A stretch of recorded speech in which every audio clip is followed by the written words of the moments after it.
కాళేశ్వరంలో కోరిన విచారణలో రాష్ట్ర ప్రభుత్వానికే క్లారిటీ లేదని విమర్శించారు కేంద్ర మంత్రి బండి సంజయ్.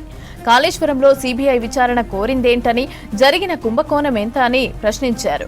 విచారణ వల్ల జరిగేదేమీ లేదన్నారు. కాళేశ్వరం మీద ఉన్న శ్రద్ధ, డ్రగ్స్, ఈ కార్ రేస్, విద్యుత్ కొనుగోలు, ఫామ్ హౌస్, ఫోన్ ట్యాపింగ్ కేసులపై ఎందుకు లేదని మండిపడ్డారు. అసెంబ్లీలో పాడి కౌశిక్ రెడ్డి వ్యవహరించిన తీరు సరైనది కాదన్నారు. అసలు లేని ఎథిక్స్ కమిటీకి పాడి కౌశిక్ రెడ్డి అంశాన్ని కూడా రికమెండ్ చేయడం ఏంటని అన్నారు బండి సంజయ్. రాష్ట్ర ముఖ్యమంత్రి గారిని డిమాండ్ చేసిన మీరు సిబిఐ విచారణ కోరింది ఏంటి? ఫస్ట్ 1,00,000 కోట్ల కుంభకోణం జరిగింది, కాళేశ్వరం ప్రాజెక్టు మొత్తమే పెద్ద కుంభకోణం అని చెప్పి మా అధినాయకత్వం మేము విమర్శిస్తున్నాం. ఎన్నికల ముందు మీరు కూడా విమర్శించారు. కానీ మీరు ఇప్పుడు ఏమంటున్నారు? కాళేశ్వరం మొత్తము కుంభకోణం కాదు, కేవలము సుందిల్లా, మేడిగడ్డ, అన్నారం, ఈ 3 మాత్రమే విచారణ జరపాలి. దీని విలువ ఎంత? 9,000 కోట్లే.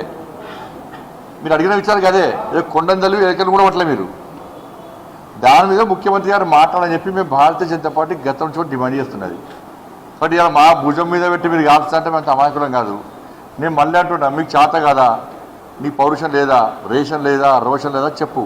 నాతో కాదు, నాతో చేత కాదు, ఇదే ఫైనల్. ఈ 9,000 కోట్ల జాలీగా కాళేశ్వరం మొత్తం మంచి ప్రాజెక్టే, మీటే అంతా చాలా మంచి ప్రాజెక్ట్ అని ఒప్పుంటే ఒప్పుకో. మరి నువ్వు కోరిన విచారణ కోరిందాలని నీకే క్లారిటీ లేదు, రాష్ట్ర ప్రభుత్వానికే క్లారిటీ లేదు.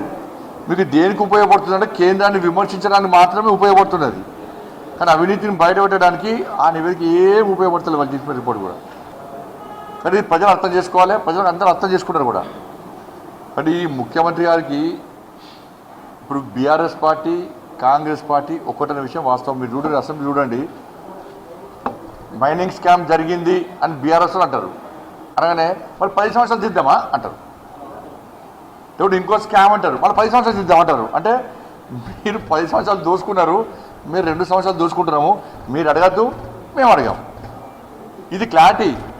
దేని మీద విచారణ జరగరు, విచారణ అంతా వట్టిదే. ఇంతవరకు ఎన్ని విచారణ జరిపారు? 2 సంవత్సరాల ఎన్ని నివేదికలు వచ్చినాయి? కేసీఆర్ కుటుంబం మీద బీఆర్ఎస్ పార్టీ నాయకుల మీద ఏం చర్యలు తీసుకుంటారో చెప్పాలి. ముఖ్యమంత్రి గారికి కేటీఆర్ గారి మీద ప్రేమ ఎక్కువ. ఈ మధ్య ఎక్కడన్నా కేటీఆర్ గారిని విమర్శించిండ రాష్ట్ర ముఖ్యమంత్రి గారు? కాళేశ్వరం మీద ఉన్న శ్రద్ధ, కాళేశ్వరం మీద ఉన్నటువంటి శ్రద్ధ డ్రగ్స్ కేసు మీద ఎందుకు లేదు? ఈ ఫార్ములా మీద ఎందుకు లేదు? ఫామ్ హౌస్ కేసు మీద ఎందుకు లేదు? ఆ కరెంటు కొనుగోలు మీద నివేదిక వచ్చింది ఆల్రెడీ.